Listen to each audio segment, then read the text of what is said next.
Hello, everybody. Happy to see people. Sorry about the late start, and welcome. If you're here, please say hello. And also let me know if you can hear me. We're just doing a quick mic check.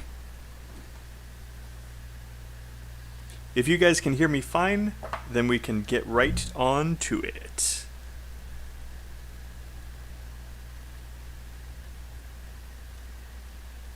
Alright.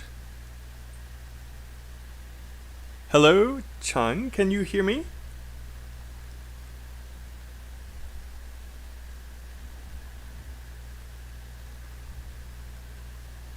Hello, hello, hello. Can you guys hear me fine? Alright, fantastic. Thank you so much for letting me know. Hello, everybody, and welcome back to the IELTS Grind. This is Michael. As you guys can see from the lovely face that I have in the thumbnail, Phil is our graphic designer for our channel, and he always chooses my best pictures. Really, he always chooses the best one. Just look at that face. Alright guys, by the way, if you guys want to help us out, please make sure you hit that like button. It really does do us a huge favor. And if you have any friends, well, someone did it already. Fantastic. If you guys have any friends who are studying for the test, please tell them to. And don't forget to share as well. Again, we're trying to grow this, and we would love it if more people heard about us. Also, since this is a class, make sure you guys are not watching in the past. Make sure you guys are watching live. We do have a little bit of a problem with mobile where it's blurry. So if you still want to follow along, right down here, we do have the document that is opened for everyone, and you guys can see in Google Docs what we will be doing. Okay, so let's get started. It's Vocabulary Day! Art, which I actually don't know that much about art, so I made sure to expand it to include TV shows, writings, photography, all this good stuff. Okay, so as you guys know, we're going to be looking at first a broad range of vocabulary, and then after that we will move on to coming up with vocab that we may need for writing task 2, writing task 1, and then speaking part 1, part 2, and part 3. Remember guys, if you guys want to practice your speaking, there are 4 steps you can follow. I will put those up right now. And you guys can send that to me and Phil if you want. So these are the 4 steps to improve your speaking. This is specifically going to help you with your with your grammar and vocabulary. And that is step 1 is going to be record yourself answering these questions, the questions that we come up in class. Focus on fluency. Just speak normally. Second, you are going to want to listen to the recording and write down mistakes. You can write down all of your mistakes, but that is actually a really time-consuming, long thing to do.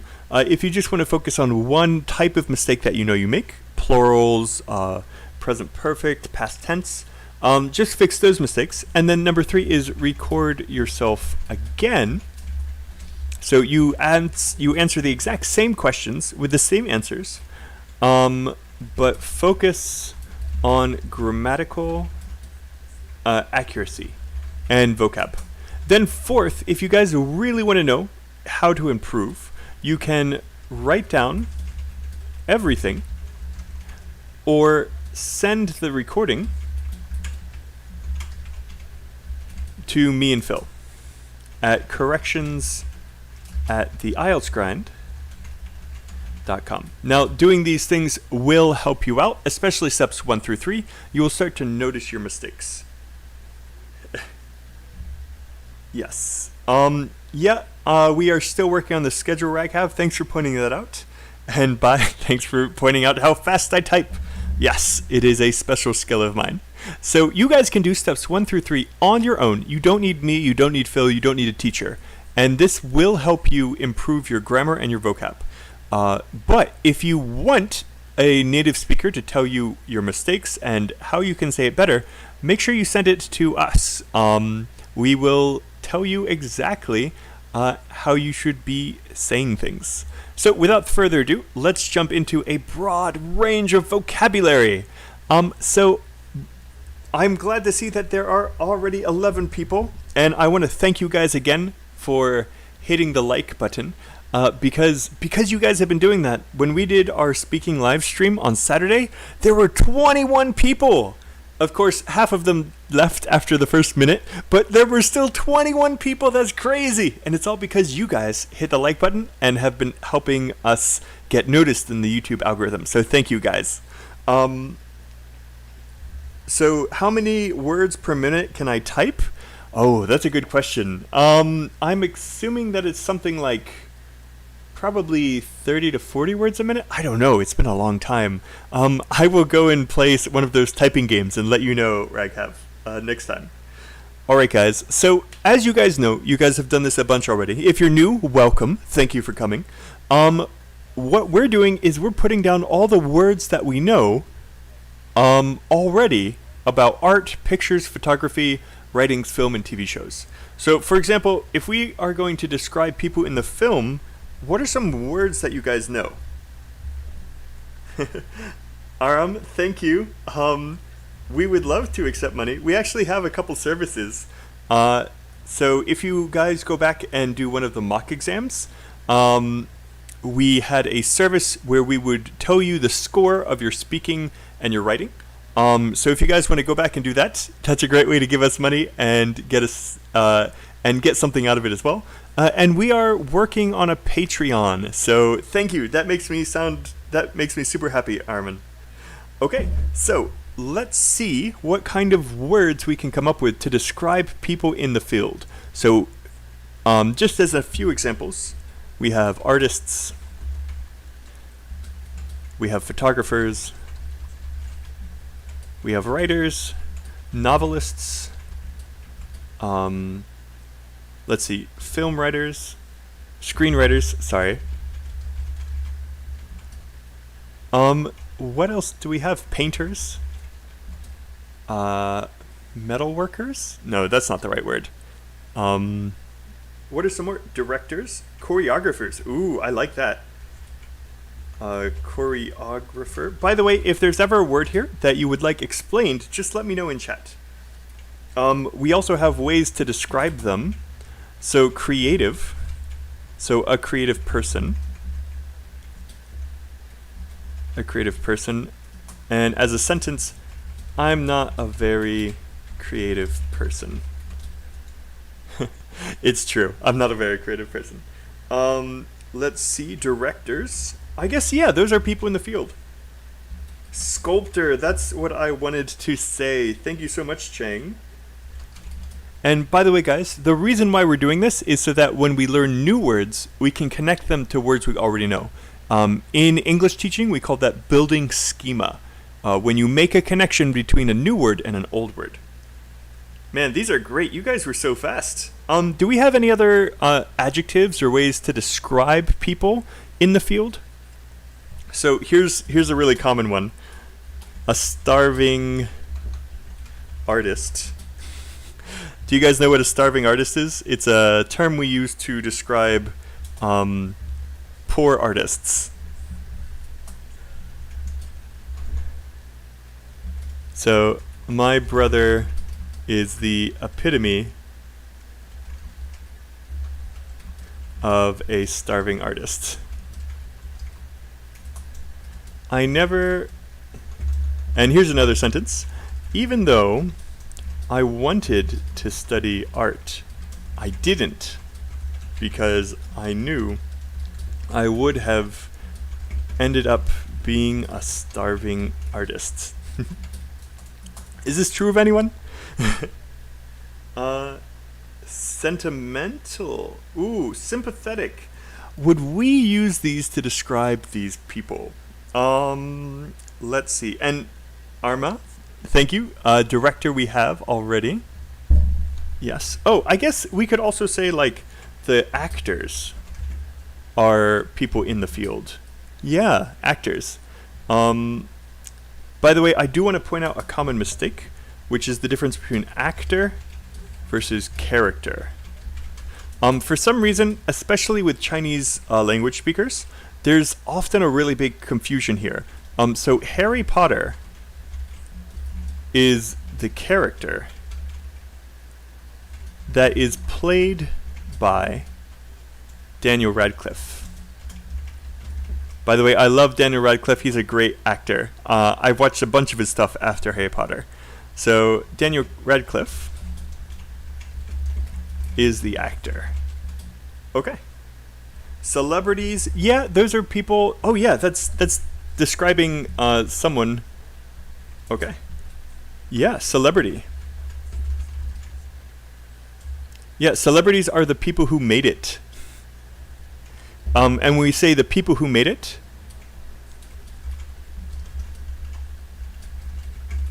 made it means were found success. Okay, you guys did a great job with this, guys. Let's, and I saw sensitive and sympathetic.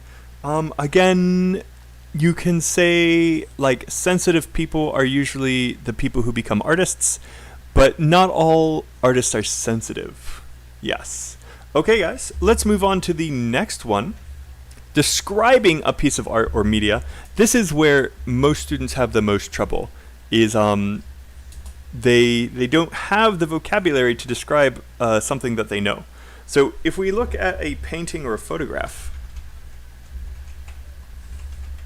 and we were going to describe part of it, a few things we can say is the foreground and the background. Do you guys know these words? Just in case you don't, let me point it out to you. So a painting. Okay, so here are some famous paintings. Okay, so this is a great example. In the foreground is a woman holding balloons. In the background, there is the London Bridge.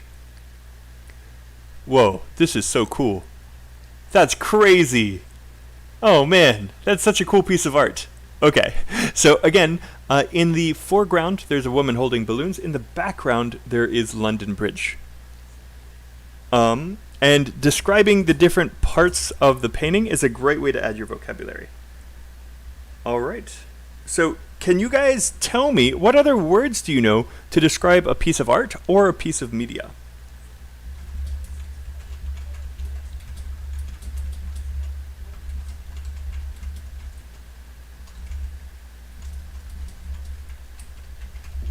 In the background, there is London Bridge. I know this one is a bit harder than the previous one, so if you guys need a minute, go ahead. Okay, so if you're describing the piece of art, you could call it unforgettable. Yeah, that's a good one. Abstract art. Yes. So these are the different genres of painting. And sorry for my terrible spelling. So the different genres of painting, there's abstract, there's, what are some other ones? Modern, postmodern, Renaissance era.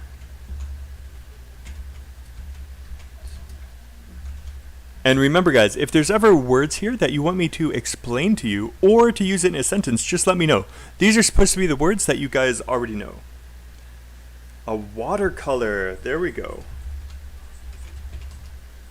Ooh, heartbreaking. I like that. So, this photo is just absolutely heartbreaking. You see a poor mother giving her child up to have a better life. I can't help but cry every time I see it. Okay. Yeah, heartbreaking is fantastic. It means that it really touched you. And that's another common mistake. This piece of art, so this piece really moved me, or really touched me. I feel alive whenever I see it. Okay, jaw-dropping, that's nice. Video art, impressionism, that's definitely one. How did I forget that one? So watercolor, there's impressionism. If you're describing it, yeah, vivid is fantastic. Vivid. So you can use this a lot of ways. You can say, this painting has so many vivid colors. By the way, vivid means that they really stand out. Okay, a pencil sketch, nice. So, hand-drawn, or a pencil sketch. Yeah, you guys are great here. Okay, Rangana, assemblage, I don't know if that's right, but collage is. A collage is a type of art. So, we have a collage. So a collage is when you put a lot of pictures together. Okay. So, my sister made me a collage out of old photos of our childhood. And by the way, when we get to this in part 2, or mostly in part 2, part 2 of the IELTS exam is where you would probably really need to describe a piece of art or a piece of media. And so if you know the name of one type, like a collage, that you might have gotten before, that would be fantastic. Because you can go into detail. Like a collage is perfect. Actually, I really like a collage. It's perfect because it has so many pictures in it, and you can describe the pictures, and you're still describing the art. So there was one picture of us playing in a park that was nearby our old house in Maryland. Another one showed me graduating. I looked so fine in that graduation gown. Okay. So yeah, collage, really useful piece of art to learn. Because again, you can describe the pictures that are in the collage, and it still counts as describing the piece of art. Okay, unforgettable, heartbreaking. Does anyone know any words for describing the actual painting itself? Because that's where students have trouble. So let's choose abstract, because that's probably the easy one. That's probably the easy one to start with. Let's choose one that doesn't actually have much in it. Okay, this one. Okay, so this is modern art. If we were looking at this piece of art, this modern art, and you had to and you were talking about your favorite piece of art, and let's say that it was this one with all the faces. How would we describe this? And this is, we're kind of skipping ahead here because we're kind of talking about part 2, really. So let's go down here and make sure we're in the right area. So speaking part 2, describe a piece of art that really touched you. You should say where you saw it.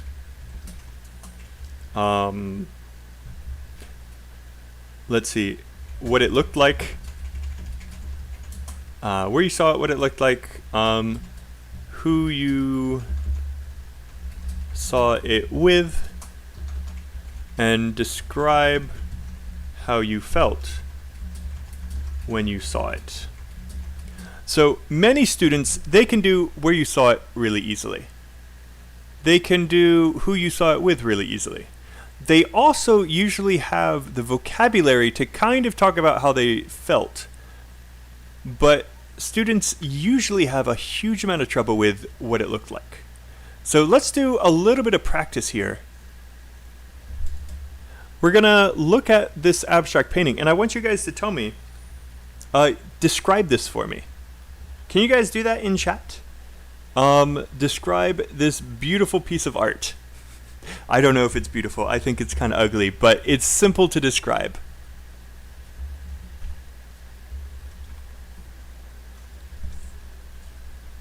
So, can you guys help me out? How would you describe this piece of art right here? Astonish.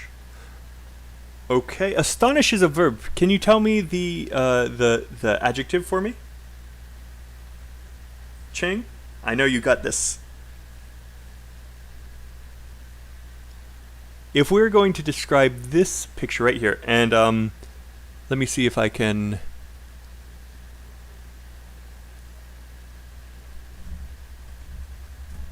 So I'm sorry, this is a terrible URL. Okay. So we'll call this picture 1. And picture 1, we're going to add a link. Awesome. Okay, so in picture 1, and again, you guys can scroll on down. This is on, it looks like page 9. So on page 9, you can scroll on down, click this link, and see the painting that I want us to talk about. How would you describe it?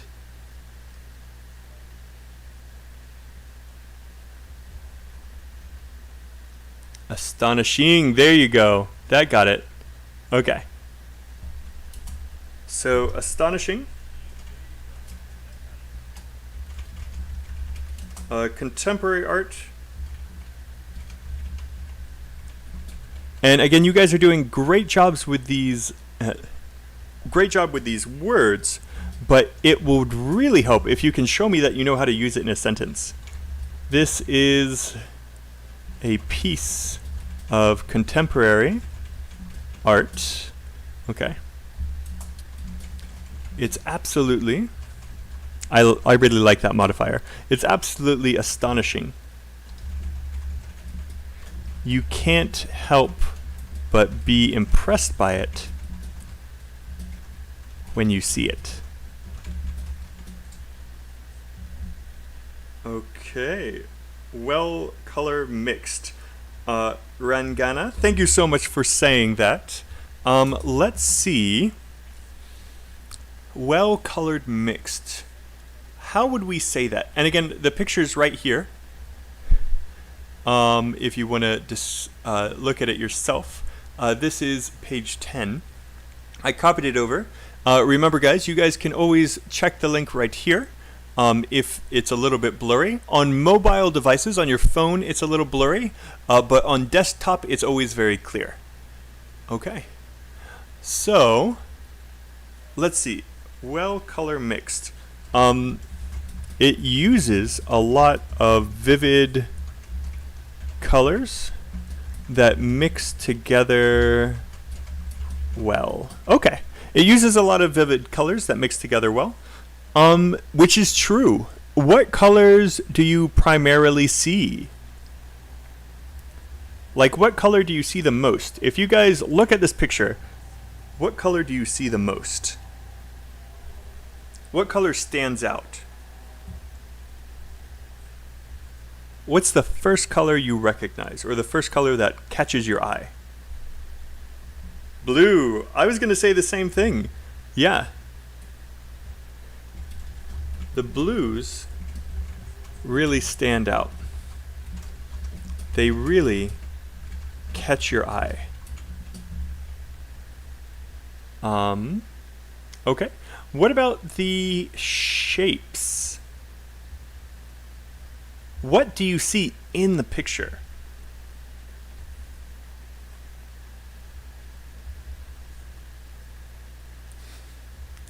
This one's a little easy. What do you see in the picture? What images do you see?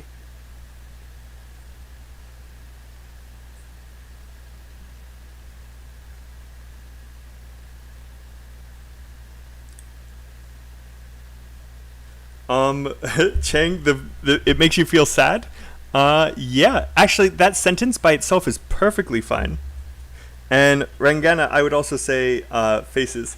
Uzal mahund, mamund, interesting prestige outlook.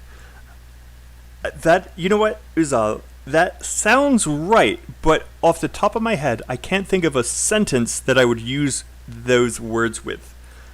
This is an example of an intriguing, picturesque outlook.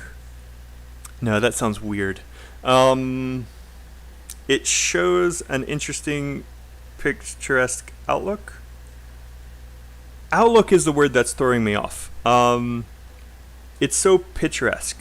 Okay, so Uzal, I'll take your words, and I'm just going to take the first two.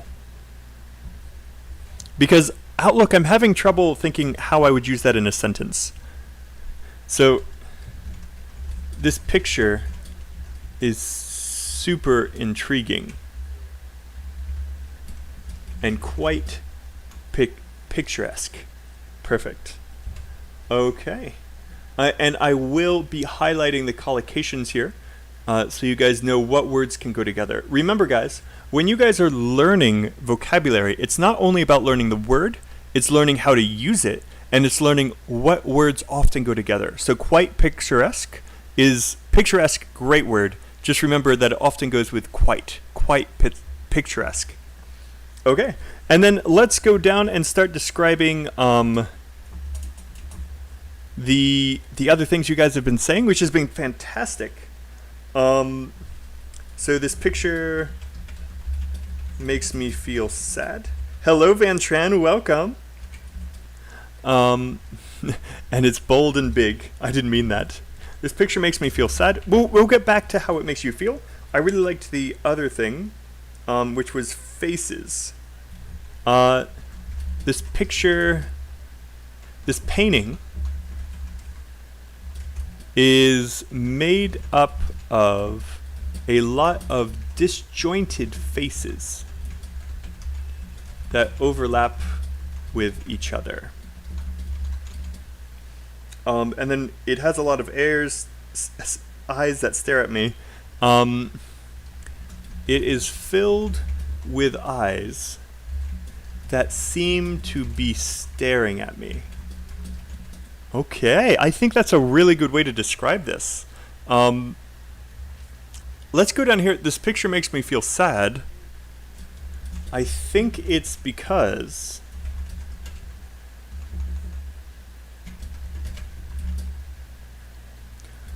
all of the eyes look sad. And how would we describe the eyes? The eyes are all the same, right? They're blue. The eyes are blue, and they're pointed down. Most of the piercing blue eyes seem to be downcast. And downcast is a high-level way of saying looking downwards.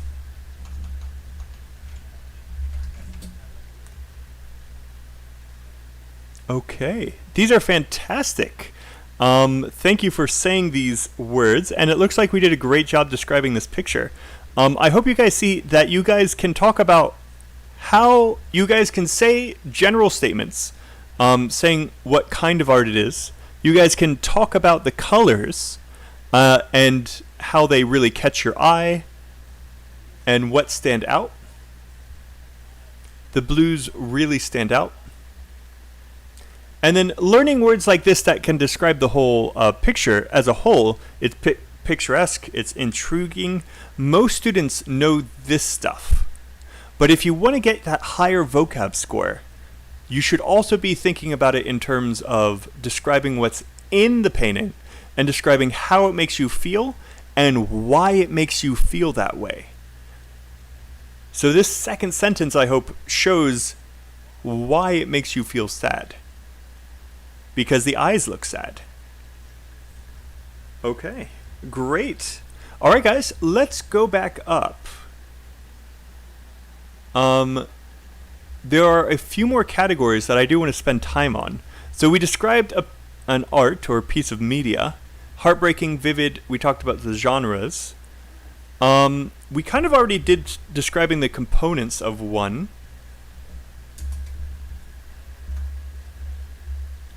So if you want to describe a picture or a painting, you should say what's in the foreground and background. You should say if there are any objects, you know, faces, butterflies, etc. What else should you describe? You should describe what colors stand out, or you should say what stands out, or if anything catches your eye, and any other components. Uzal says, seeking the attention through intriguing look means eagerness to express sorrows or sadness. Okay, Uzal, thank you so much for putting that in. Let me see if I can work with it. So we'll just continue that down here. And by the way, while I'm working on Uzal's sentence, if you guys can think of any other words to be describing these, feel free to put them in. So let me just throw Uzal's over. This sounds like something an art critic would write, Uzal.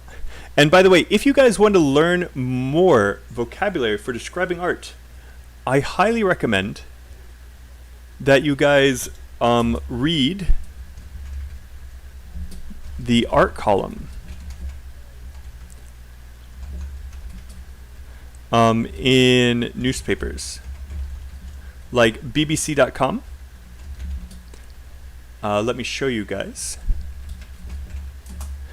bbc.com has a news section that is about art. It's usually under culture, art, and then if you look at, oftentimes there are descriptions of it by art critics. Now, I'm not going to lie, a lot of the vocab will be very high level for you, but I hope you guys can look through here and steal vocabulary, collocations, and sentence frames that you can use to describe it on the IELTS exam. So again, looking at the culture section and the art section of a newspaper can really get you some more vocab. I'm always telling you guys to read more.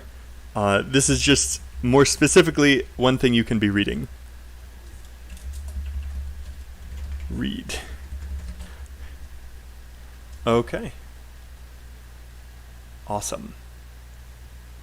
All right, so enough chit chat. Let's work on Uzal's sentence really fast. So seeking the attention through intriguing look means eagerness to express sorrows or sadness. Okay. Okay, I see. So he's describing, again, the piece of art.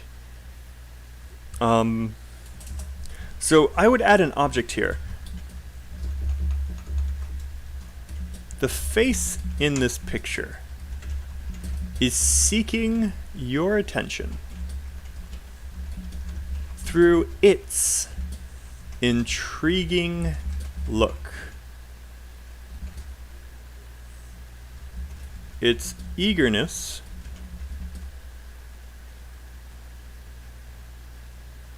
to catch your eye actually expresses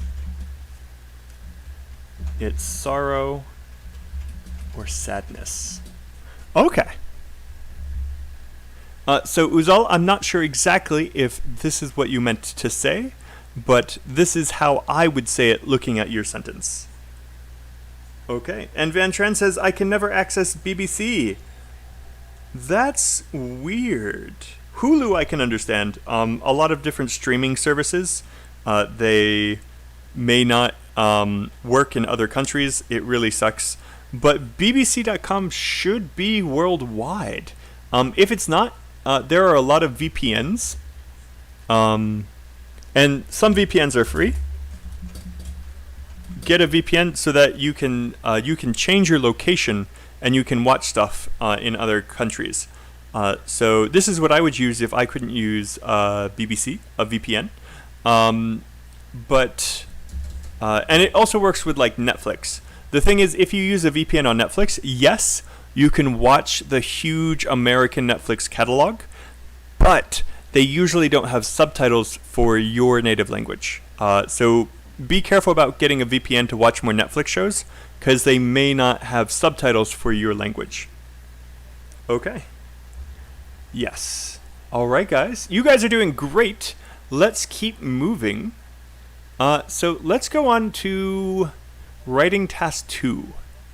Can you guys think of any great writing task 2s that you may have to write about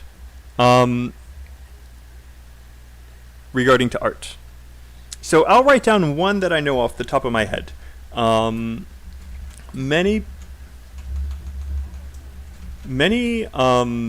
famous pieces of art or artifacts that had been acquired by Western countries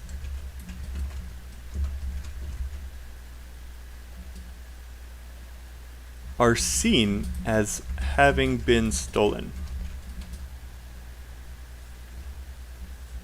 Many of the countries that these pieces came from are asking for them back.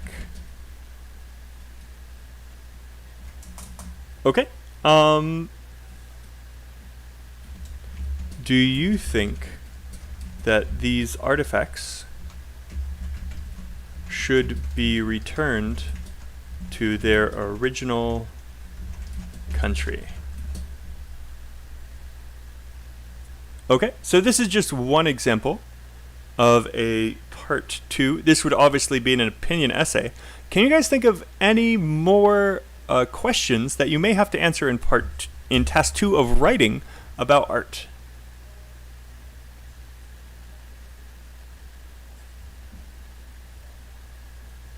So I'll give you guys a minute or two to think of something. And then if there's a good one, we may come up with some vocab to describe how we would answer it.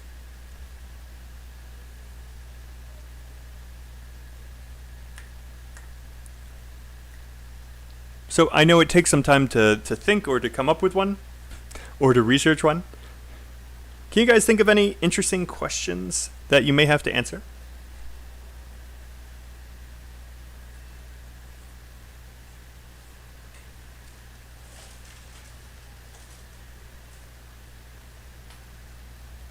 In the meantime, I'm going to eat a delicious chocolate chip cookie.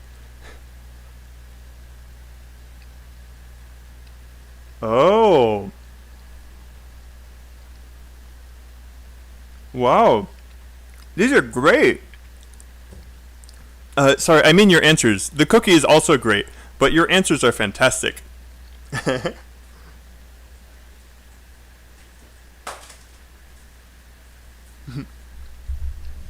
Okay, let me throw these in. I like these. I like these more than the one I put in.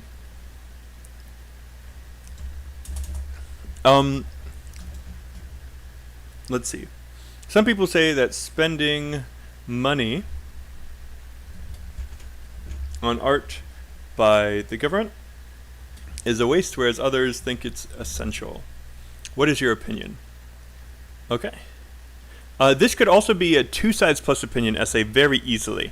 If we just copied it and we said discuss both sides and give your own opinion. Okay, and then the other one was also fantastic. Let me throw that up here too.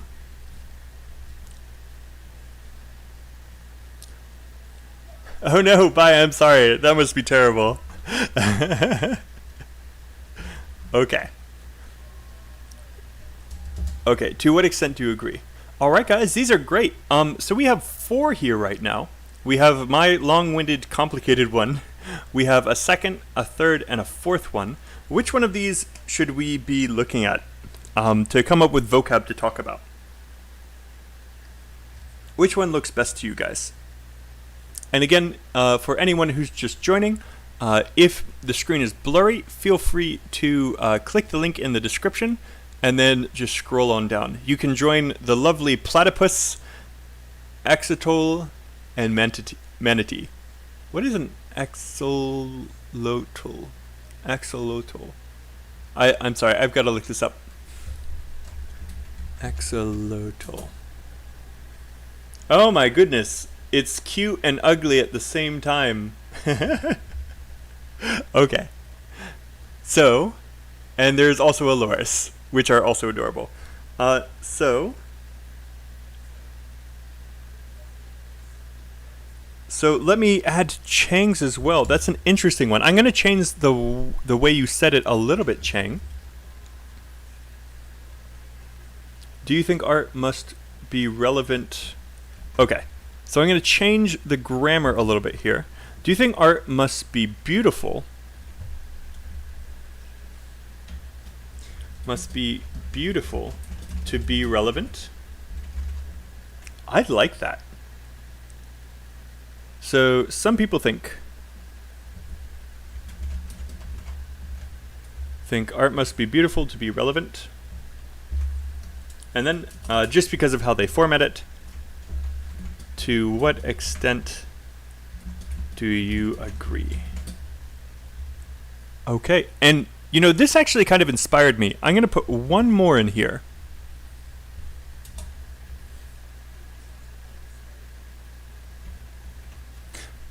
So it is, some people say that the author's intention is what is most important when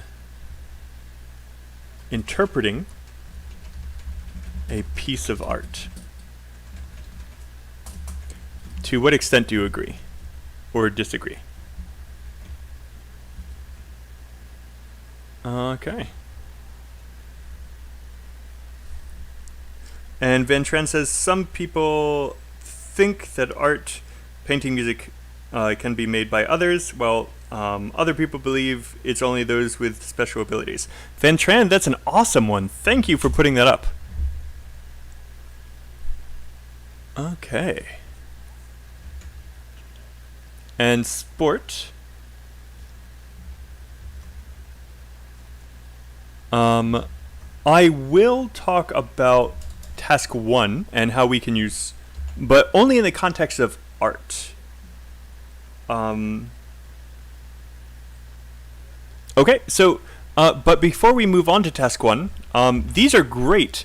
I want you guys to choose one. We have so many. This is fantastic.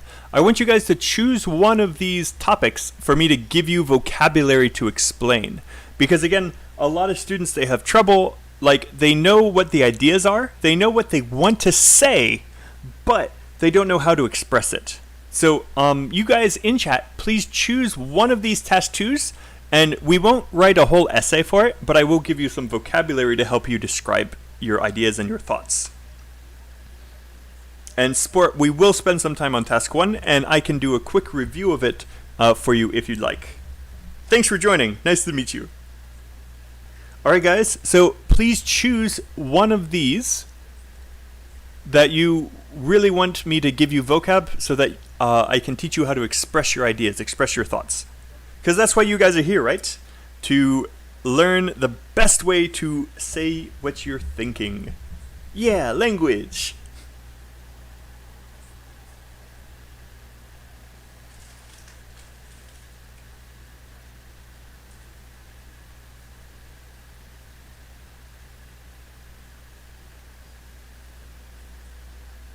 And by the way, yes, you guys can submit essays to us. If you guys look at the top of the video, you guys can submit an essay to corrections@theieltsgrind.com. And then also we have it down here. Where did it go? One of these is our link to... Oh man, is it not here? Let me add it. Just so that it's there for you guys.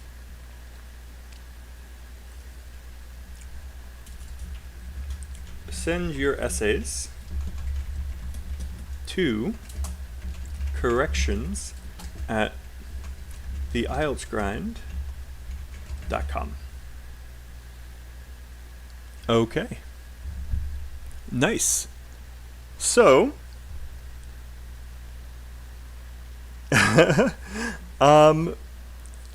you can still submit us an essay. And Sport, I was eating a chocolate cookie, a chocolate chip cookie. Oh, it was delicious. It was as soft as a brownie. It was moist. You didn't need to drink milk with this cookie. It was so moist. It was an amazing cookie. Yes.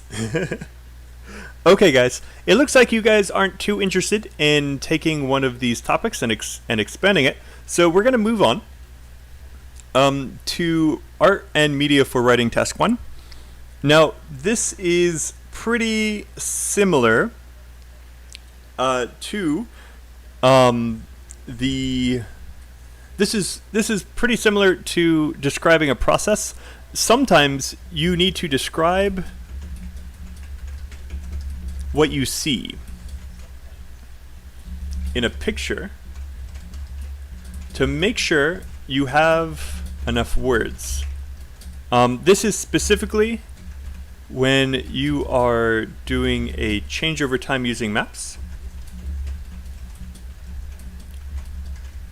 essay, and then also if you are doing, what's it called, describing a process. Or sometimes, this is very rare. Apparently this is a kind of essay, but honestly I've never seen it on the real test. Describing a product, where you describe a product. So any of these, you may need to describe what you see. And again, students, they have trouble doing this. So I'm going to make a description. And I want you guys to try to guess what it is. Are you guys ready? Okay. It is a square object. It has a very small screen at the top. It is quite long and narrow. It is made of plastic. And it has numerous buttons on the top, on the front. Sometimes there is a small,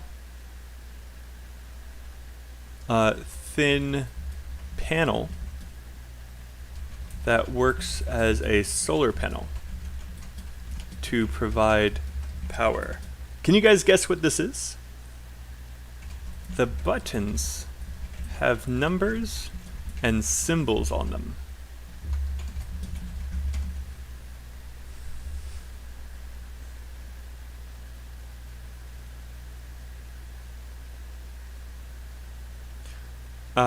Rangana says a camera. Not quite. Feel free to guess again. And Sport, go ahead, send us your essays at corrections@theieltsgrind.com. Yes.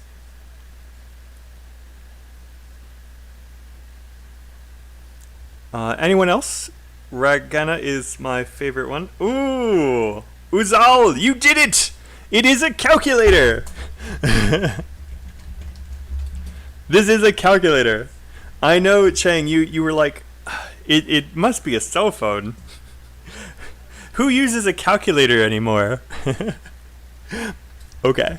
So I hope you guys see this sentence, this little paragraph, has a ton of vocabulary and grammar that you guys can use to describe objects in your own Task 1 writing. So it is a square object, it is a circular object, it is a rectangular object. At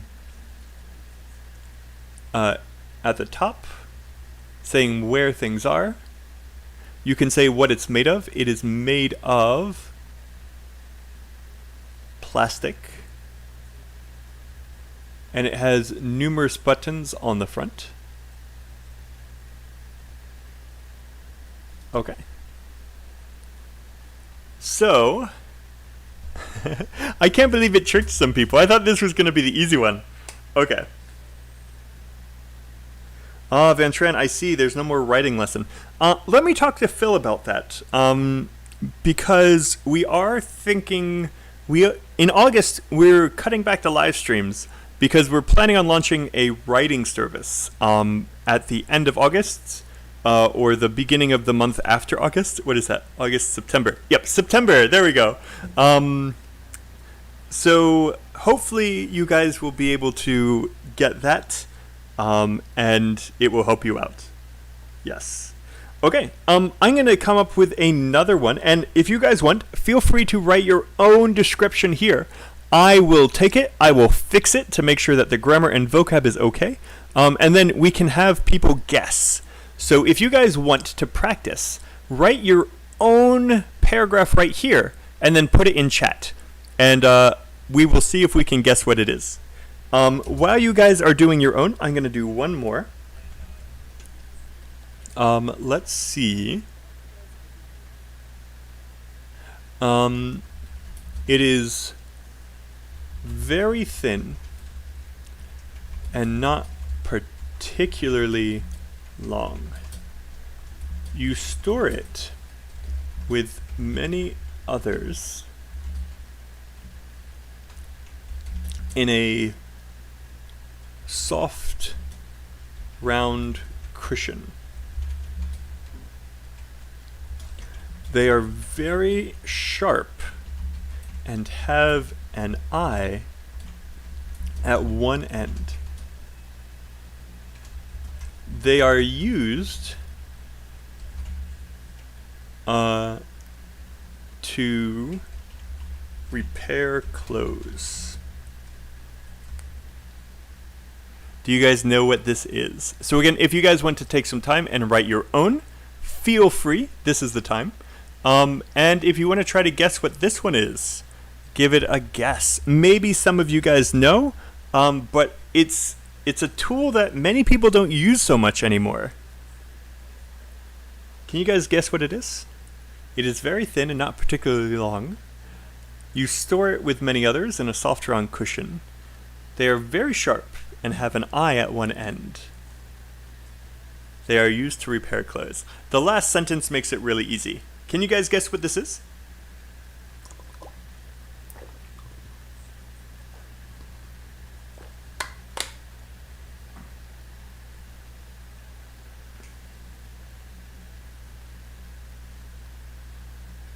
Ooh, Van Tran.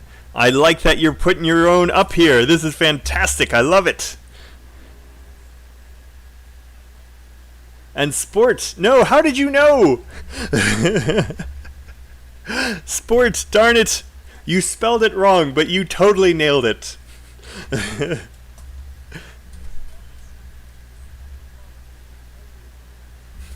How did you know what it is? This is a needle. You almost got it correct, Sport.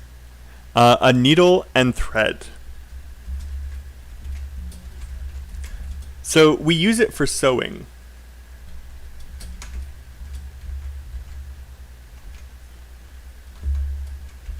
Does anyone know how to sew? Did anyone learn this skill, maybe from their parents? Sport, I totally understand. You needed to beat everyone else.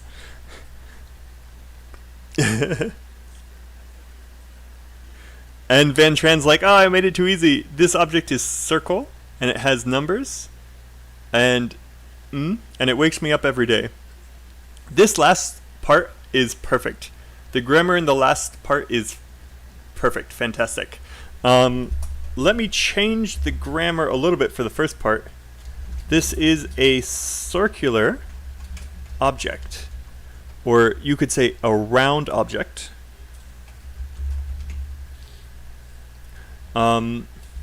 It has numbers on its face. So a clock has a face, so this might be new to you. Along with two hands. One is long and skinny, and the other one is short and fat. It wakes me up every day. So, this could be a clock, or it could be an alarm clock. Okay, nice.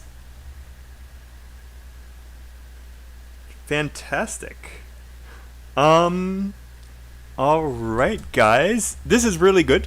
If you guys have any more, put them in. I would love to try to guess it. Van Tran, thank you for putting this up. Favorite student, super student for doing that. Ooh, Chong has one. Let's see what we've got.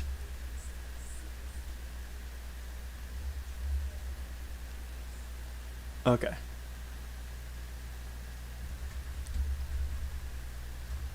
In general. Oh man, does that mean not always?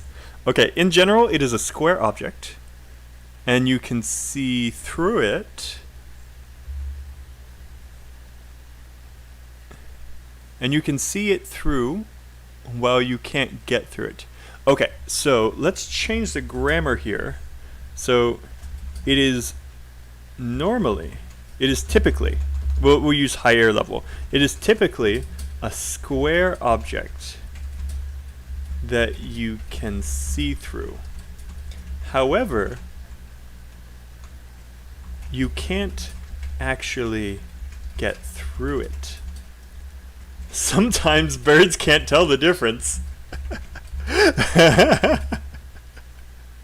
Oh man, this is hilarious.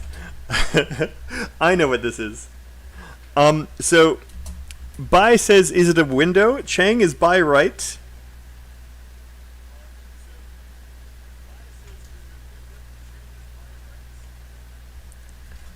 I'm gonna guess a window or a sliding door.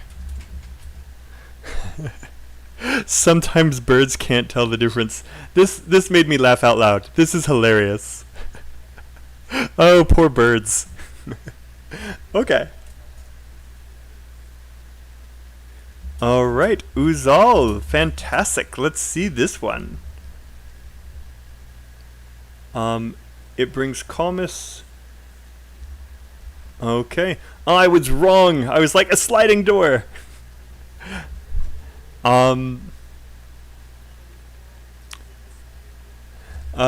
can't actually get through it unless you are a thief. Hoo hoo hoo. Okay. It brings calmness in mind. So I'm going to change this a little bit. Uzal, thanks for putting this up. It brings calmness to the mind, enhances attentiveness, makes mind calm. Now I'm going to delete this because you're repeating the same information, which is something that a lot of students do. Always remember, you just need to say it once.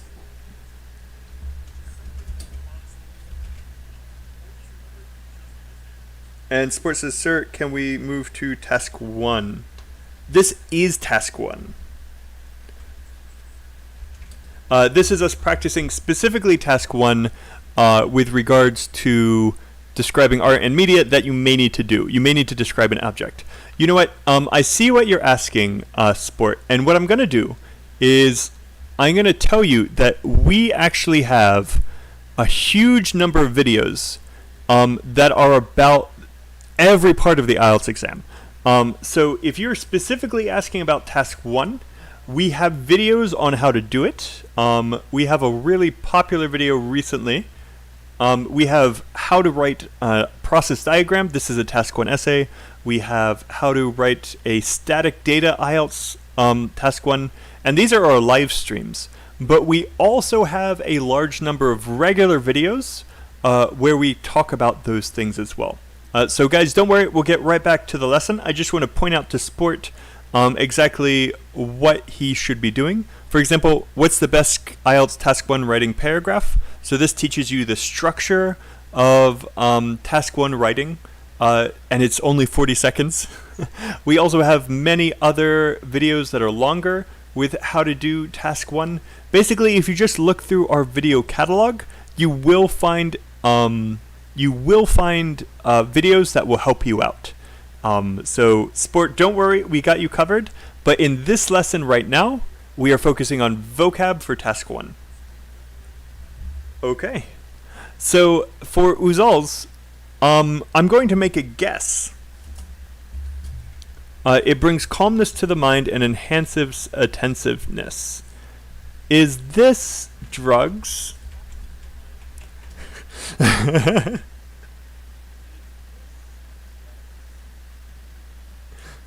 Maybe not.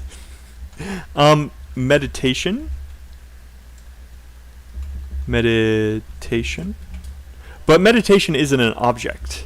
Uzal, you have to tell me, what is it? It's meditation. Okay. Meditation does do those things. Okay. Nice. All right, guys. So I hope that this helped you out. I hope that this gave you some vocabulary that you can steal to be describing objects. And remember, you may need to describe an object in a change over time using maps. You may need to describe an object when you describe a process. And you may need to describe an object when you describe a product. And all of this is task 1, writing task 1. And of course, after you learn these for task 1, you can also use them for task 2. Oh, there was one more that I really wanted to do with you guys. And this is going to help you with both speaking task 2, speaking part 2, and writing task 1. If you have to describe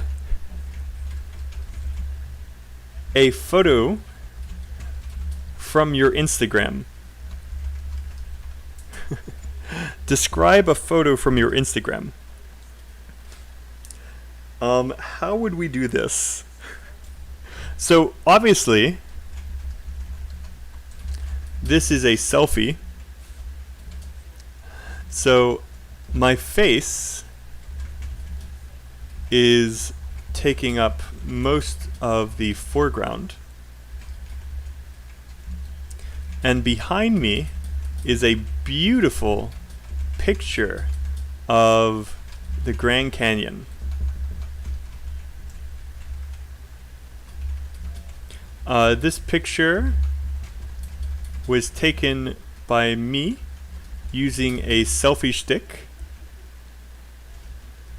Did you guys does anyone here own a selfie stick? This picture was taken by me using a selfie stick. I didn't want to ask any strangers to help me. One more thing that I'll probably add. It was a breathtaking view. The colors of the sunset, of the sun setting over the Grand Canyon,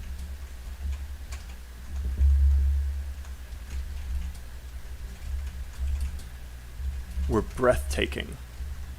Were so vivid. There were such deep reds and purples. It looked like the sky was on fire. Also, my face had never been handsomer. Had never been more handsome. Because this is a selfie, right? Okay. So I hope you guys found this useful and funny. Describe a photo from your Instagram. Or maybe you're describing a meal. Do you guys take pictures of your food? Is this something you guys do? Do you guys use Instagram, or is Instagram old hat now? I've been told that young people don't use Instagram anymore. Just like young people don't use Facebook anymore. Is this true? Are any of you guys young people? Okay. You guys may need to talk about a photo. And so I hope you guys find that these sentences and words are very useful. That's why you guys are here, is to steal words from me, and that's perfectly okay. Could I share the picture with you? I will look for the picture and I will share it next time. I promise. And it will be much better than all of the very silly pictures that Phil puts up in the thumbnail of these videos. Phil chooses the worst pictures. It's hilarious. Yes. So I will share the picture with you, don't worry. Okay, now it's time for everyone's favorite part. This is why you guys are really here, is speaking part 1 and speaking part 3. So just like always, can you guys come up with some questions you may need to answer about art? So just some examples. Do you like art? Can you paint, draw, make pottery, write? Okay, I need you guys to tell me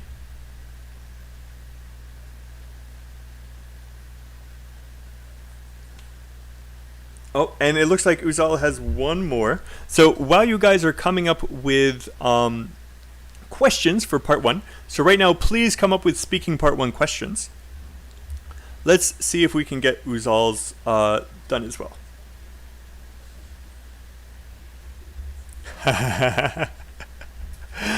Sometimes make students to dream big. Someone who makes students dream big.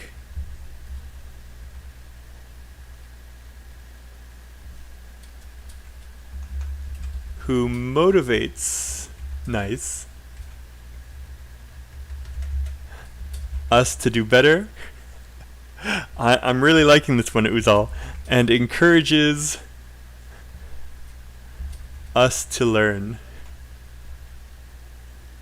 Who is he? Let me guess. Is it Michael? If you say Phil, I'm going to be very sad. And I have a feeling that's exactly who Uzal means. So let me fix this for you, Uzal. Phil. Oh, so sad. Oh no. Bye, no. Okay. So down here, it looks like we've got some people. What is art? Cheng, that is a very deep question. So I think I'm going to put that down here with part 3. Okay? And in fact, I'm going to put that into, like, the third part of part 3. What is art? That is a very deep question. That's a very abstract question. Remember, part 1 questions are always going to be about you and your experiences. So, yeah, what type of art do you like? Nice. Maybe, do you have a favorite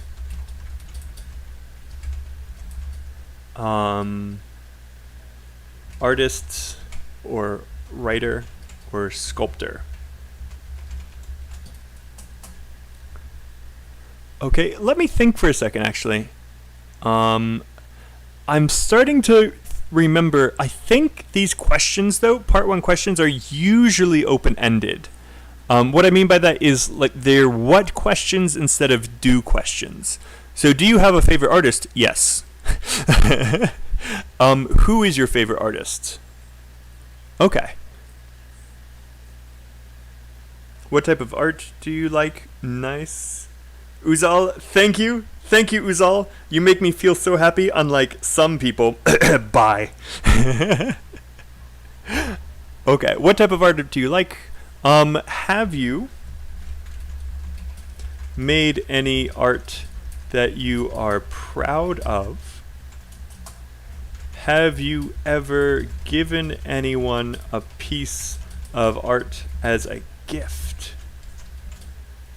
Okay, give me some more. Do you prefer painting or photographs? Ooh, that's a really good one, Bai. Do you prefer paintings or photographs? And then similar, do you prefer to paint or take photos? And by the way, these are two different questions. So do you prefer paintings or photographs? Like in your house, do you like to have paintings or do you like to have photographs?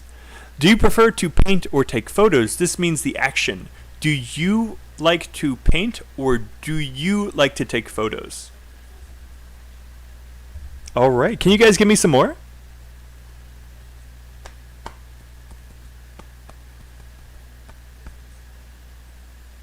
You can do it!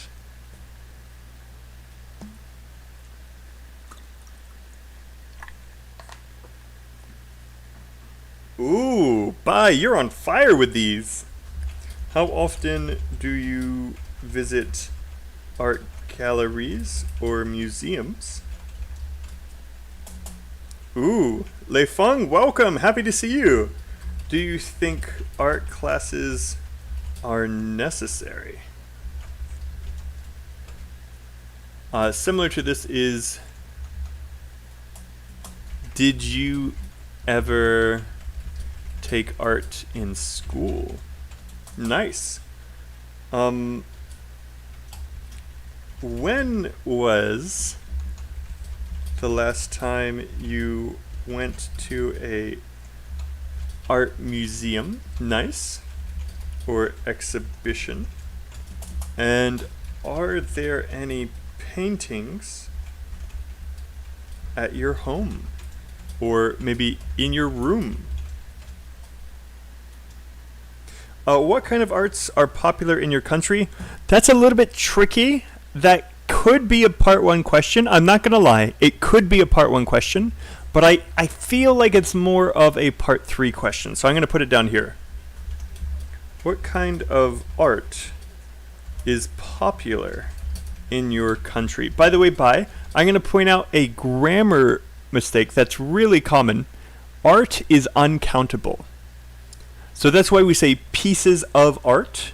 What kind of art is popular in your country? So is popular in your country. And I saw some other people make this mistake, so please be careful. What benefits can a person get from painting as a hobby? Ooh, again, that is more of a part three question.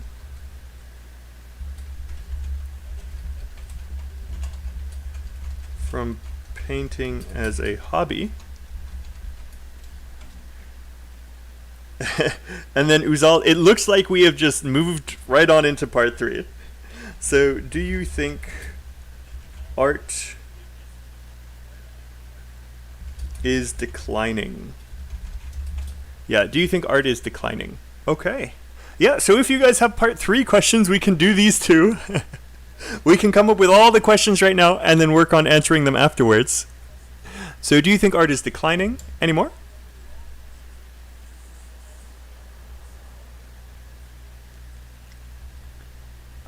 So what kind of art is popular in your country?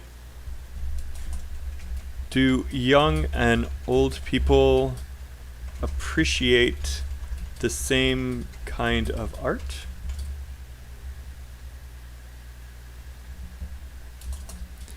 How has art changed in the past 50 years? Again, these are all part 3 questions. These are abstract. They're not about you.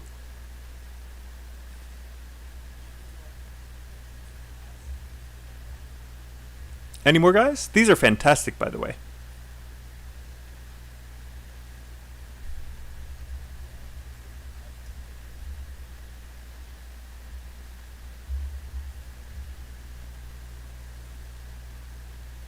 Okay, if you guys have more, feel free to throw them up.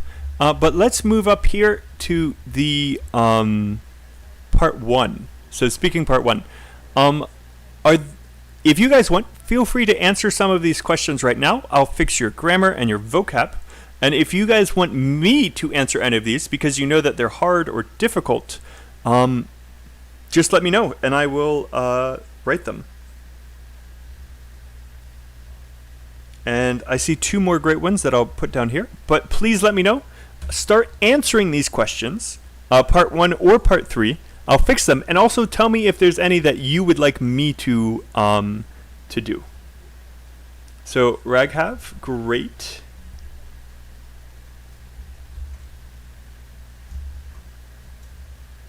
Should visiting museums be paid or free of costs? Perfect. Do you think governments should invest money to support the arts? Again, nice. Just to give you like an example of, because the one that Chang came up with, what is art? That is very, very high level and difficult. More often, the third frame would be something along the lines of how has society been shaped by art?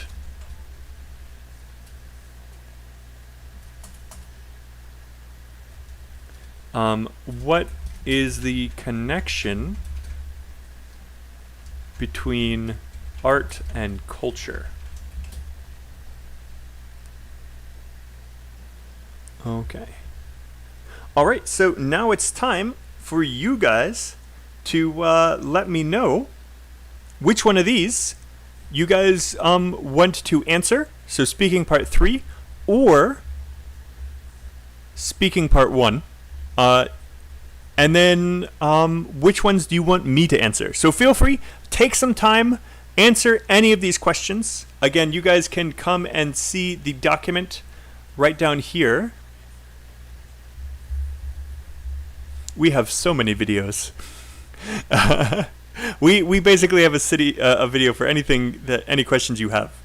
So yeah, here you guys can see the document yourself. If you've just joined, just click it and you guys can see it yourself. Just scroll on down to the bottom where we are talking about it.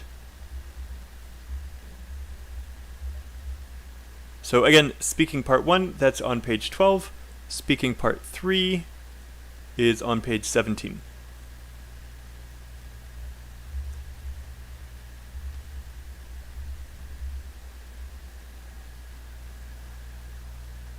Okay, let me answer. Ooh.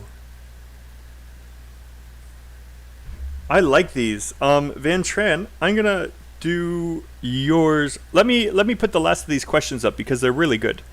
Do you think parents should take children to art galleries, and why? Okay, actually this is more of a part 3 question, but we're gonna leave it in part 1. And do you think art requires good imagination?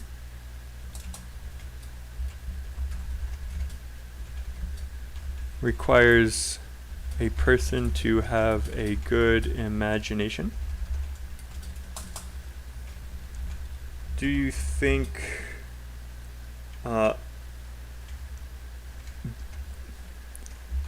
being able to do art is an inborn ability or something that can be learned?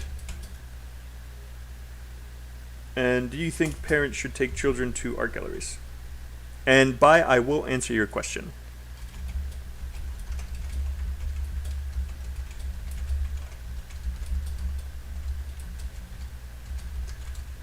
Okay, so actually all three of these are really, these are part 3 questions. So let me put them down here where they belong.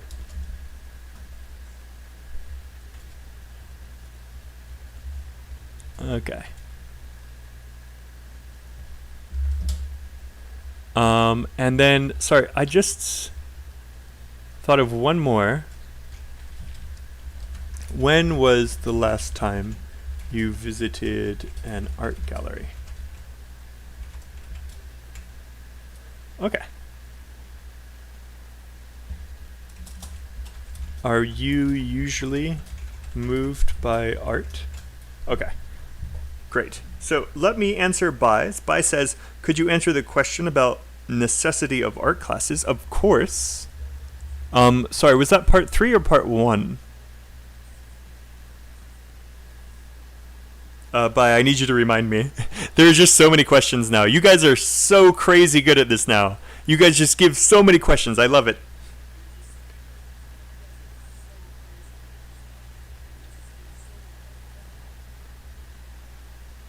Okay. So, Bai, you said the question about necessity of art classes. So again, was that part 1 or part 3?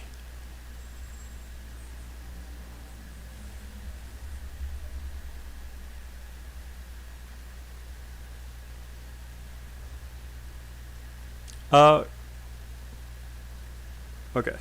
Yeah, it does feel more like a part 1, part 3 question. So I'll just add it over here. Is art necessary?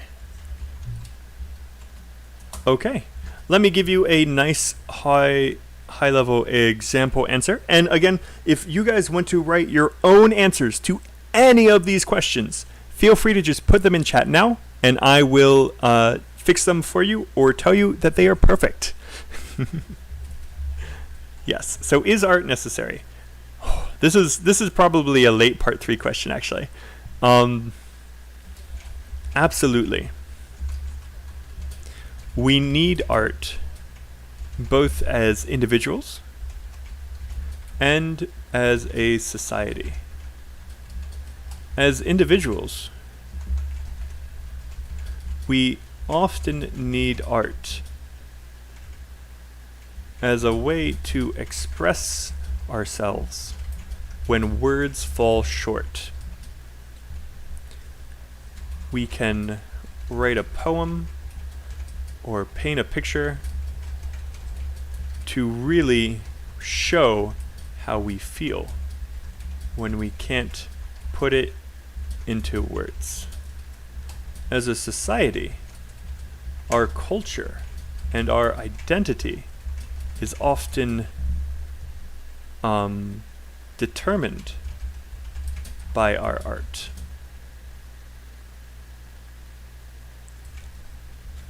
Without art, we wouldn't know who we were. Okay, yeah, this is not the beginning of part 3. This is the end of part 3. This is as difficult as Cheng's "What is art?"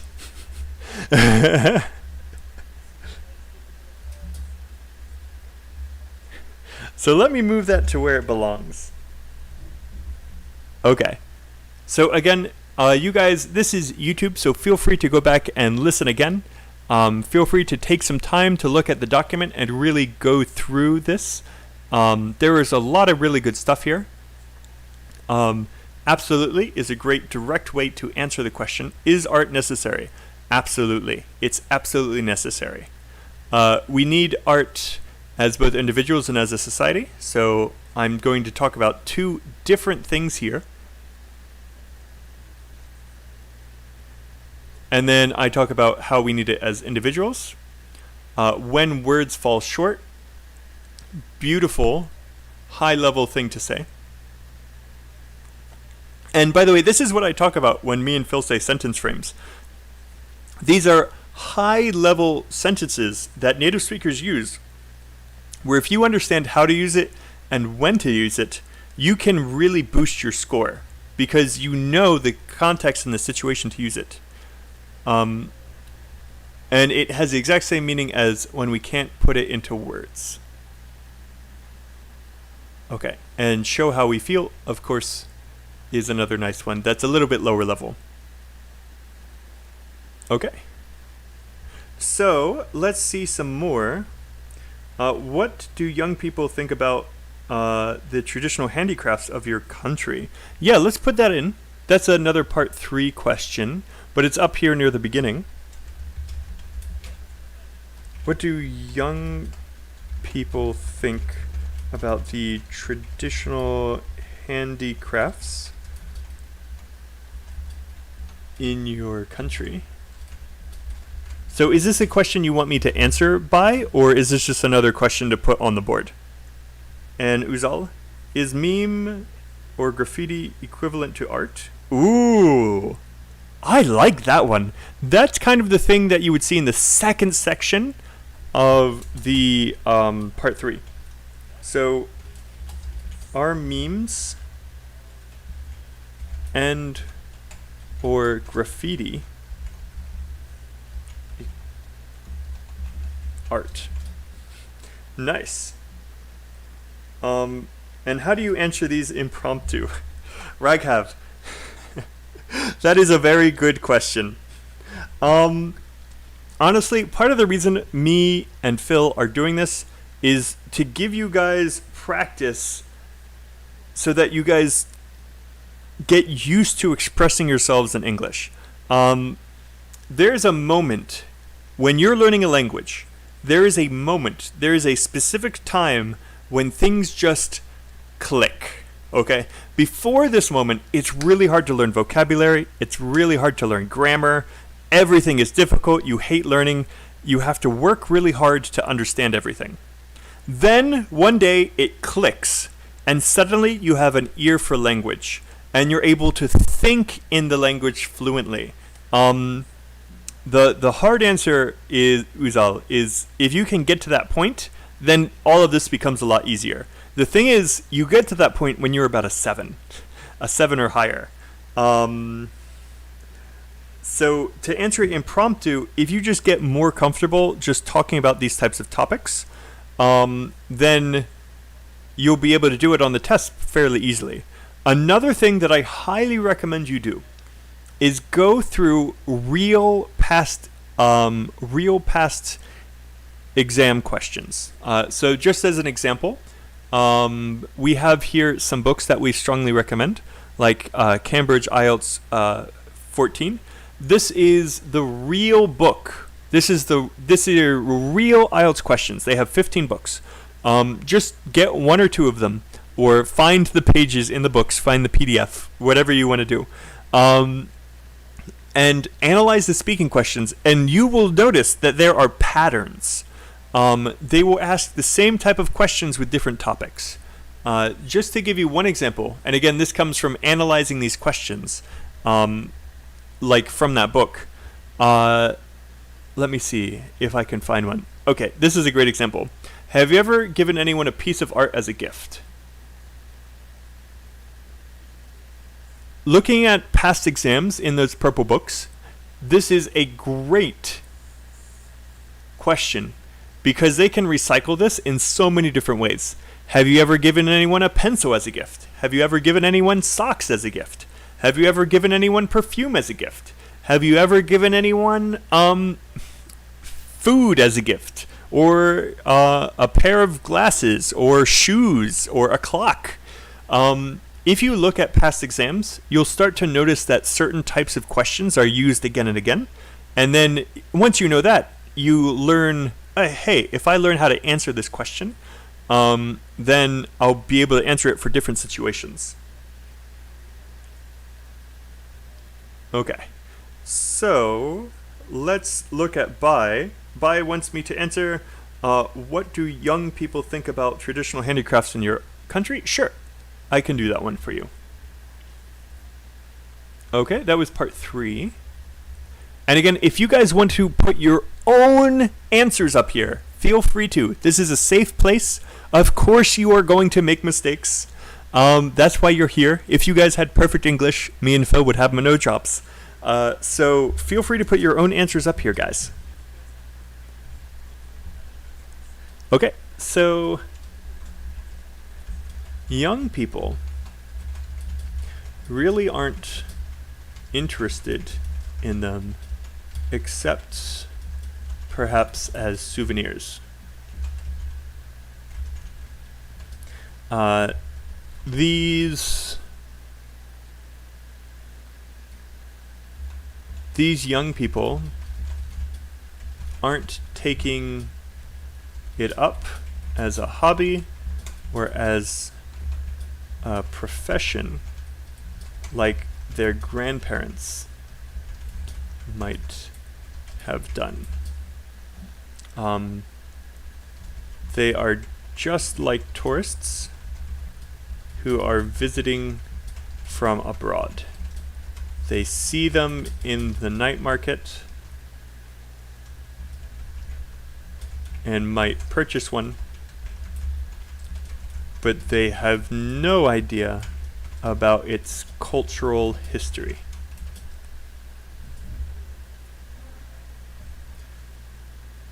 Okay. Raghav, thank you for that. So Raghav said your answers sound real, not feigned, like cramming or forcing. And that's exactly what me and Phil want you to do. We don't want you to memorize answers. We want you guys to listen to model answers. Listen to a lot of model answers. Find vocabulary, read books, and then make your own answers. That's really what you guys should be doing. You guys need to be really careful. Me and Phil are trying to do the right thing here. We don't give you answers that we know are on the test. We don't give you like prepared answers for you to memorize because honestly, that won't help you. If the examiner thinks that you memorized an answer, that does not count on the test. They will ignore that. And a lot of you guys may be thinking, because I know, you know, that there are websites online where you can find real test questions and find high-level answers for test questions. But the thing is, even if you practice that a lot, even if you practice it over and over for a week before you take the test, and then even if you're lucky enough to have that real question show up on your test, which is kind of low because there's so many IELTS questions that they could ask you, chances are they will still know that it's memorized if you copied it from somewhere. This is why I'm trying to get you guys to give me your answers, just like Cheng did. Cheng gave me her answer. Me giving you answers will give you vocab, which is really useful. But let me tell you a little story before I continue.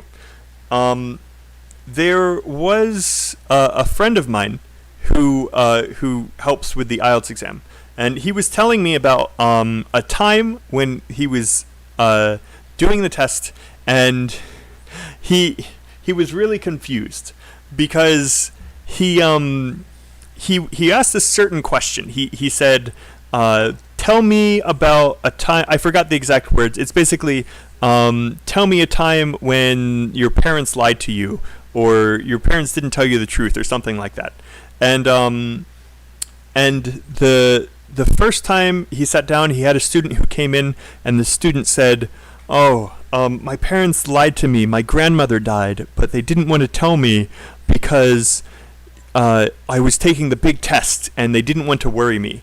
And, you know, that really touched his heart. He was like, oh, man, that's so sad, this poor guy. Okay? And then the next time, he had another student come in, and he asked the question. And then, again, a student came in and said, oh, my parents lied to me because I had the big test, and they didn't want to worry me, and my grandma died. And my friend was like, wait, really? Okay. And then 5 more times, students came in and said, oh, my parents lied to me because my grandma died. If you guys memorize answers for your test, other people will have had those answers too. And the examiners are going to know. The examiners are going to know that you memorized it because it will be exactly the same. So this is why we have these classes, why we have Saturday for speaking and Monday for vocab, is so that I can give you sentences, I can give you tools so that you can describe your own situations. And so we hope that that's what you're doing. Uzal, that's a hilarious sentence. That's 100% true. How many grandmas are there? How many grandmas are dying when tests are being taken? Jeez. Okay. So, Chung, let me get to your answer. Thank you so much for putting this out there. So Chung says, do you have a favorite writer, artist, or sculptor? Yes, I do. Fantastic. Let's see this in action.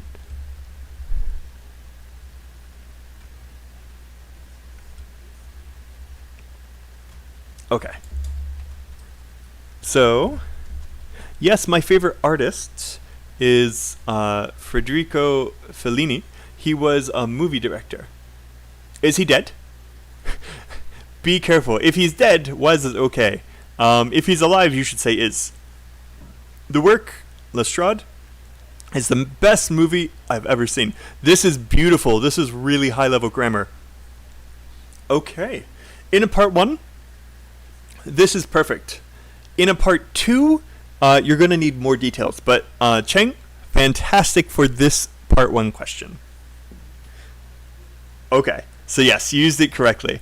I have to ask because so many times people use the past tense. And then I'm like, oh, your brother died? No, he's still alive. Oh, why did you use past tense? I had a brother. What? So Cheng, fantastic. Really good answer. Okay. So do you guys have any more answers, or do you have any more that you want me to give an answer for? Be brave. This is a safe place. Put your own answers in here. You can do it.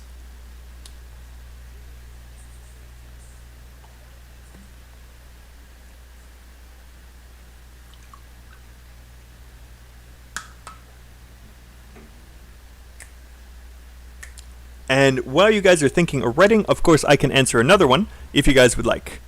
Bye. Do you have any more you want me to do? Or anybody? Does anyone have any more they want me to do?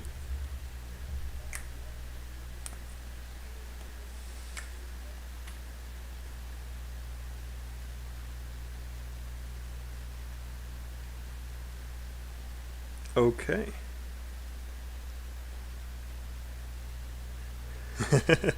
Okay.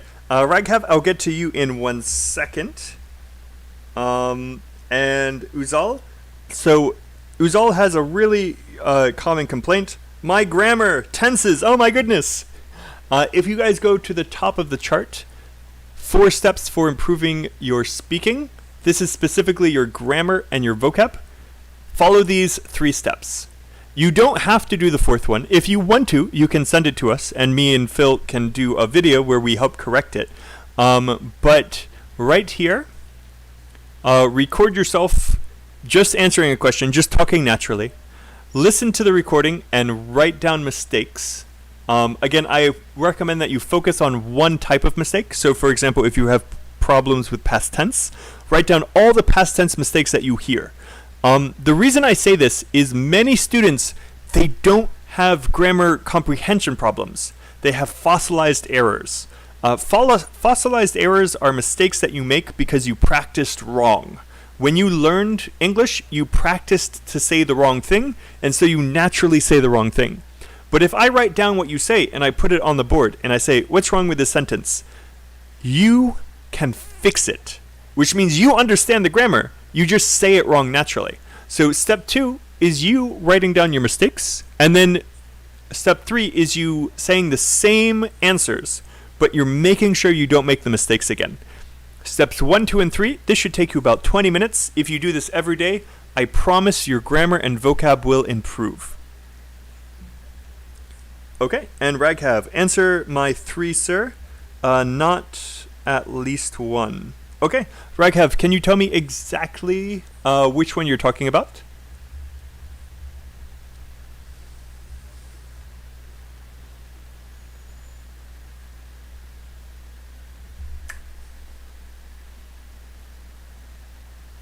And sorry, how to answer these impromptu. So, sorry, can you remind me, Raghav, which one do you want me to answer?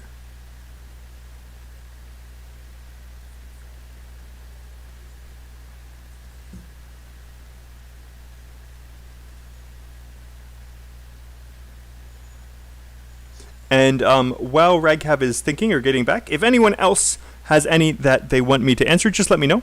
And I also want to remind you guys that we do have a Discord channel, and we use it for speaking on Saturdays. But I want to remind you guys.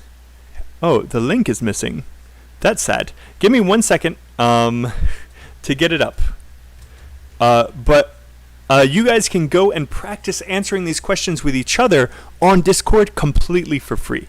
We have a great community there. We've already gotten, 55, 60 people? It's crazy. And what I recommend you do is you get on, you say, is anyone free on Tuesday at 5? And then say your time zone. Or is anyone free Wednesday at 8? And say your time zone. And then people who are free will get back to you, and then you guys can get together and chat and try to answer these questions and become more fluent. Chatting with other students is a great way to improve your fluency. It won't fix your grammar or your vocab, but it will make you more comfortable using English, and it will make you more fluent because you're chatting. In my classes, when I'm teaching, I always have my students talk to each other, just chat to each other for the first 10 minutes every single class, just so that they're more comfortable and confident speaking. Okay.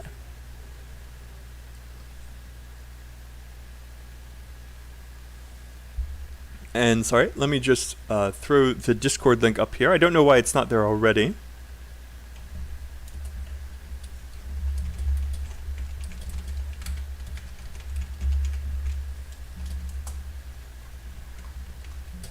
All right.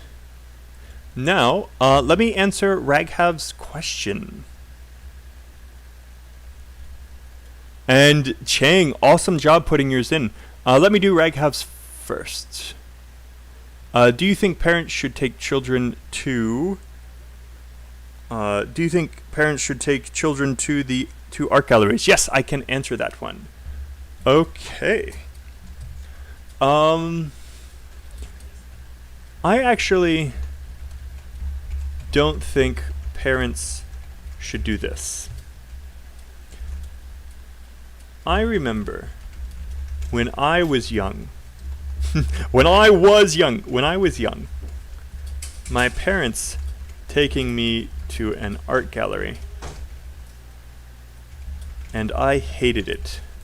I was bored, and I didn't want to waste my day looking at stupid art when I could have been playing video games.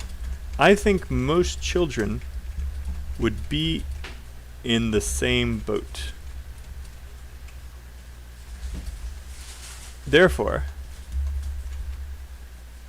okay, with this in mind, I think parents taking their children to one is a waste of time.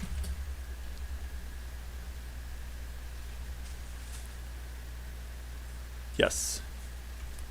So, I actually don't think parents should do this. I remember when I was young, my parents took me to an art gallery and I hated it. I was bored and I didn't want to waste my day looking at stupid art when I could have been playing video games. I think most children would be in the same boat. So I want to highlight this. Because this is a really important connection that a lot of students don't say. What I mean by that is you need to remember that English readers and English listeners are stupid. If you don't say a connection as a speaker, if you're speaking English and you don't say a connection explicitly, there is no connection, and the English listener or reader can't make the connection in their head. So you need to say this sentence to connect the example to your answer. Okay, and then again, I reiterate, with this in mind, I think parents taking their children to one is a waste of time. Okay, and one means an art gallery. Okay, I hope you guys found this useful. If you guys want, I can also show you the opposite argument. Okay, and I also want to remind you guys, you can use personal experiences, but your personal experiences are not your answers. This is another really common problem. Remember, part 1 is about you, part 3 is about abstract topics. So when you're answering a part 3, don't start with your personal experience. You can use your personal experience to support an idea, but you should never directly answer a part 3 question with personal experience. Only use it as support. Okay, so my main answer here is that taking children is a waste of time. And then my personal experience is the details that support that idea. Okay.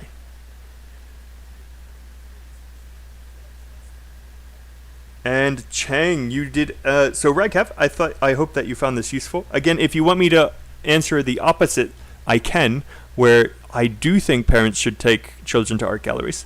But Chang, you gave me so much here. Let me put it up. Oh, you're going for the tough one. Oh man.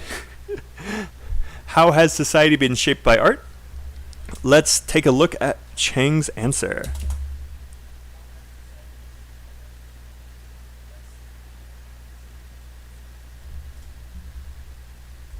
Okay. Just give me 1 second, guys, to throw it up. And then we'll take a look at it. And I'll fix any grammar and vocab problems I see along the way. Thank you, Chang, for putting this up for me. And by the way, I know that it's been about 2 hours now. I know you guys are probably getting tired of thinking in English. You guys have been doing a great job listening for all this time. So we're probably going to stop pretty soon, but I hope you guys have been finding this useful. Okay. So frankly speaking, art is not a necessary condition for surviving physically. However, we have to have it in our society. Okay, so I know this is speaking, but punctuation is still something that I recommend everyone work on, because it is extremely important in your writing. Okay, so frankly speaking, art is not a necessary condition for surviving physically. However, if we have this in our society, okay, it could lead us to a more liberty kind of life. Free kind of life?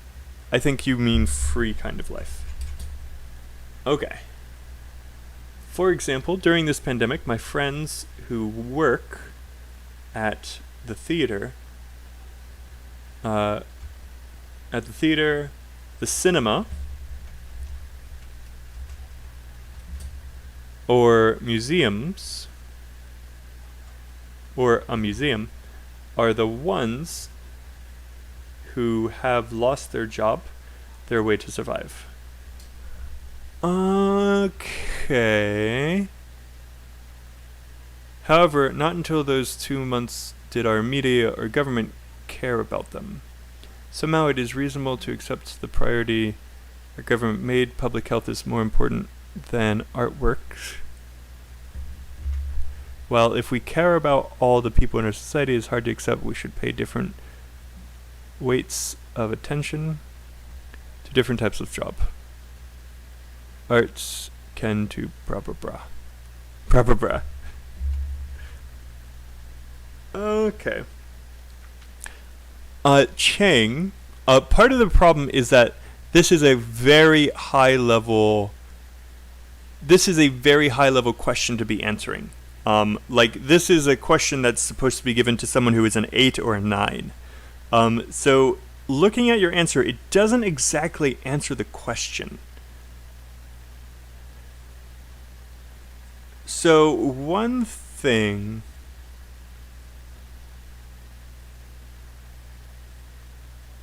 So let me give you my answer to this, and then I want you to be able to compare my answer to your answer, and hopefully you'll see where the problems are. Okay, so how has society been shaped by art? It has been...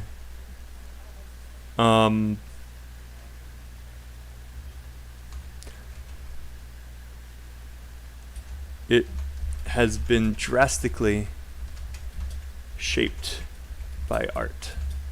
Art is how we feel or think is determined by what art we see.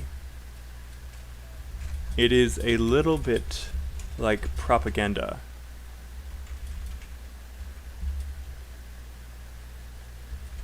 When we see art that tells us that we should care for our country more than ourselves, we start to feel like that is how we should feel. Likewise, if we see art that says the government shouldn't be trusted, we will start to believe this as well. It also, I hope you can see that it is through art that a society shapes its identity. Okay, so this is really high level. If you guys can't understand the ideas here, don't worry. This is a very tough question. So what you're trying to say is that it's not necessary. If I wanted to say the opposite, I would say, how has society been shaped by art? It really hasn't been shaped by art. Art is independent, but people will always have their own beliefs and opinions. Art may make them feel things, feel happy or sad, but it won't change them at their core. Likewise, our society is not changed by one artist. In fact, I would say that our art is shaped by our society, not the other way around. Okay, so these two questions are directly answering this question. And again, you guys don't need to worry too much about these types of questions. If the examiner thinks that you're above a 7, they may ask you something like this. But again, it's extremely abstract. In the beginning of part 3, you have kind of abstract questions. And then by the end of part 3, if they think you're above a 7, you will get very high level, high abstract questions to answer. So again, don't be too scared by this. Unless you're going for like an 8 or a 9. And then study this answer. See how I combine my ideas. Okay. Alright guys, you guys have been fantastic. Cheng, I saw that you wanted me to answer one more, but I did that. Yeah. You guys have been great. Thank you for sticking around so long. Do you guys have any questions in general? No? It looks like everyone disappeared. Okay. Thanks for sticking around. I hope to see you guys next time on Saturday Say hi to Phil to me on Friday, and don't forget, you guys can come to our Discord channel. Again, that's right down here. You just click it. You can make an account. You don't need to download anything. And say when you're free. And there are all of these questions that you guys can ask each other. Don't forget to do that. If you guys have any more questions, feel free to ask later. And yeah, any last questions before you guys go? Tomorrow, is there any class? Tomorrow is Tuesday. So what me and Phil did, we were looking at our statistics on YouTube, and we found that we didn't actually have that many people watching our reading, our listening, or our writing class. Our most popular ones were our speaking and our vocab and our mock exam for speaking. So that's what we're going to focus on this month. But again, feel free to send us stuff at corrections@IELTSGrind.com. Maybe if we get enough submissions there, we'll say, oh, this is actually quite popular.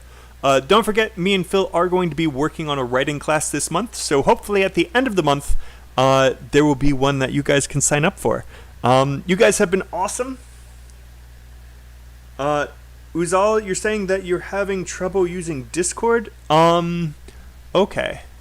Even though you've registered, try the link again. Make your account first, and then try the link, and it should work after that.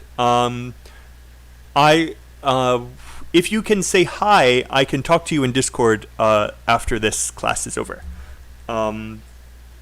It's weird that you can't use Discord. Discord is kind of open everywhere.